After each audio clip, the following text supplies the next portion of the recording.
After smashing 2 past Tottenham, Newcastle are still unbeaten. As Eddie Howe's Mags had a great afternoon at St. James's Park, it was Harvey Barnes and Alexander Isak who stepped up to change the game.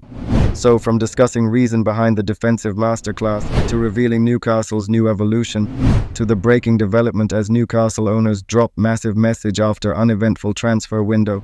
As per, join us as we discuss the 5 things we learned from Newcastle United 2 Tottenham 1. Be sure to check out our other YouTube channel, by the way. Let's go! So the first thing we learned was that Newcastle United's defensive resilience shined through. The story of the match against Tottenham was undeniably one of chances. Plenty for the visitors, yet few for Newcastle. Tottenham dominated the game, registering over 90% of their passes in the Newcastle half, while Newcastle's territory of controlling possession and out of possession were in their own half, showcasing Tottenham's control in possession. The field tilt clearly illustrated the relentless pressure from Spurs as they launched wave after wave of attacking efforts. Ange Postecoglou's system is designed to generate a plethora of scoring opportunities, and it worked to a degree, with Tottenham creating numerous chances. However, this attacking approach has its drawbacks, leaving Spurs vulnerable at the back. When you fail to capitalize on your opportunities, it often leads to defeat, and that was the case here.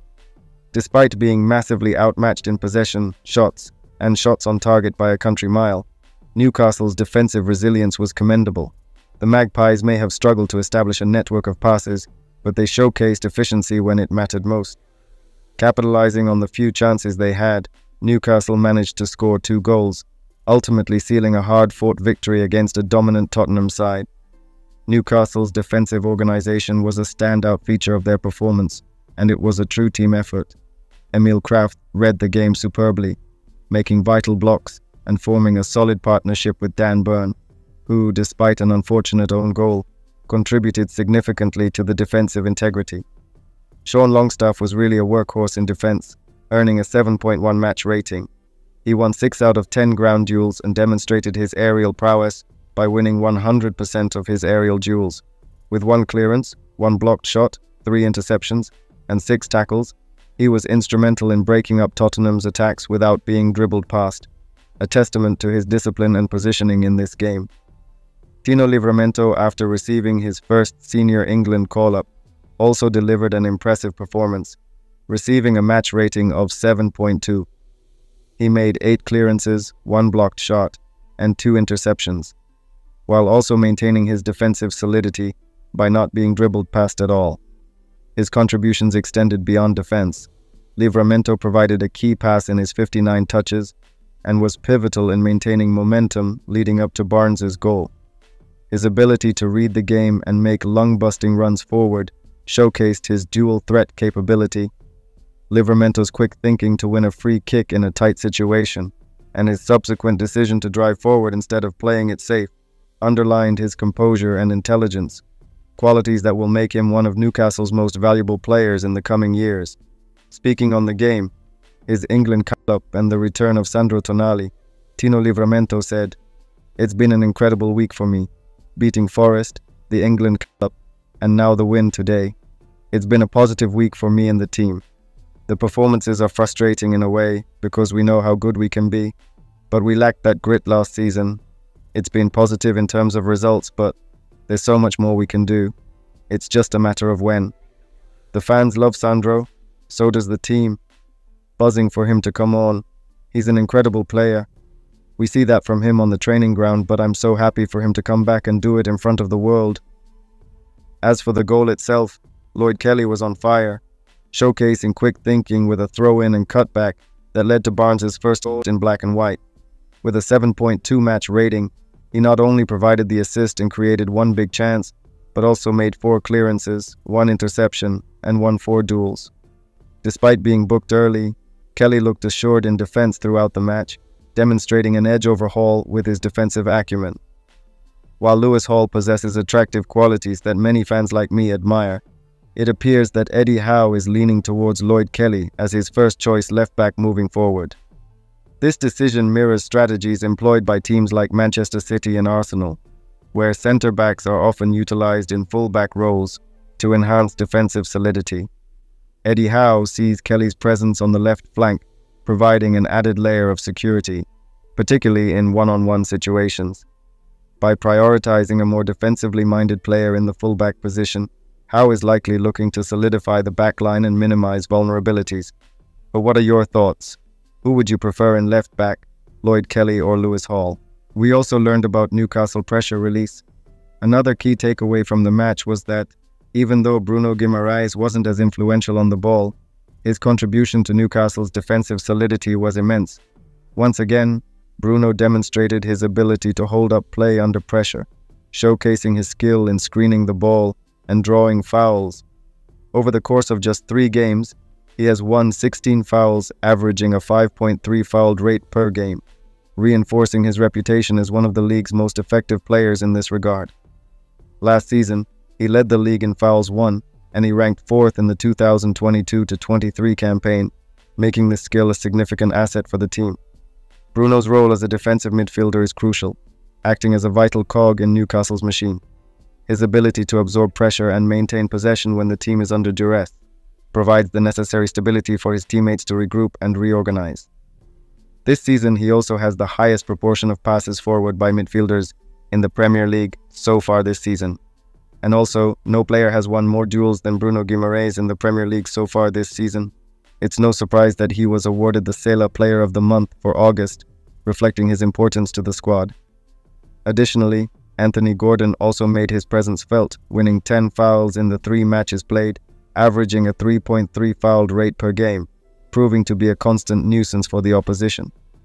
In the first 20 minutes against Spurs, created the most chances, and post-match statistics showed that no player made more crosses, 9, or created more chances, 3, than Gordon.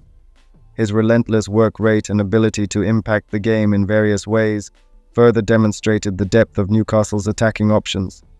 Together, Guimarães and Gordon exemplify the blend of defensive resilience and attacking threat that Eddie Howe is cultivating at Newcastle. Their contributions are critical for the team's success, solidifying their roles as essential players in the Magpies' ongoing campaign. Then the third thing we learned was the lethal forwards. One of the standout lessons from the match was the effectiveness of Newcastle's striking duo. Harvey Barnes earned a solid 7.5 match rating, contributing significantly with 1 goal and 2 shots, resulting in an XG of 0.24, while also having a 0.12 XG per shot. His goal marked a notable achievement for Barnes, as it was his first time scoring in back-to-back Premier League starts for Newcastle, something he hadn't accomplished since November 2022 during his time at Leicester. Prior to this match, he had gone 6 Premier League starts without finding the net. Alexander Isak also impressed with a 7.2 match rating. He demonstrated great determination by winning the ball back in a dangerous area and delivering a clipped ball that rattled the woodwork. Although he found himself in a prime position in the second half, he couldn't get a shot or cross away, despite Barnes being in a good spot. However, Isak was perfectly positioned to tap in Newcastle's opener, scoring his first goal of the season and securing the win for the team. Since the beginning of last season, Isak has now scored 15 Premier League goals at St James's Park, positioning him among the top scorers at a single venue. Only Erling Haaland, 18 goals at the Etihad Stadium, and Cole Palmer, 16 at Stamford Bridge, have scored more. Additionally, this latest goal against Tottenham means Isak has netted 5 Premier League goals against them, making Spurs his favourite opponent in the league. Then moving on to our man of the match, Fabrizio Romano had posed this question soon after the match, so you can pause the video, answer on your man of the match in the comments, and then play video to see if you were correct. So in a standout performance, Joelinton was officially named man of the match, and it was well deserved. He consistently drifted out to the left to support both Barnes and Kelly, showing significant improvement from his previous Premier League outing. His contributions were vital, particularly in the lead-up to Isak's goal, where he was instrumental in securing the win. A true colossus on the pitch, Joelinton used his physicality to break open the game in the second half, even delivering a delicious through ball for Jacob Murphy. Murphy also had a noteworthy performance, making a great run and providing the unselfish assist for Isak's winner. By breaking the offside trap and squaring the ball to Isak, he made a crucial decision that led to Newcastle's second goal. demonstrating a keen awareness that not all players would have shown. Almiron, for instance, might not have made the same choice. Even Isak himself had previously failed to square the ball in similar situations, which made Murphy's decision all the more commendable. As Eddie Howe said, he will always try to make the right decision for the team rather than himself. I thought it was a brilliant bit of play, and it gave Alex his first goal of the season, so I'm delighted for him as well. This assist not only contributed to a high expected goals XG rating for Newcastle, but also highlighted Murphy's growing influence in the team. Remarkably, he has now registered as many assists in his last 8 Premier League games as he did in his previous 56, totaling 5 assists. Then we also learned of records being broken.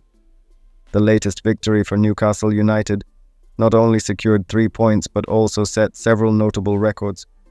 Remarkably, none of the last 80 league meetings between Newcastle and Tottenham Hotspur have ended in a goalless draw.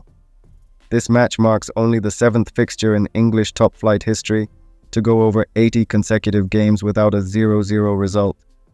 With this win, Newcastle achieved their 26th Premier League victory over Tottenham, which ties them for the most wins against a single opponent in the competition's history.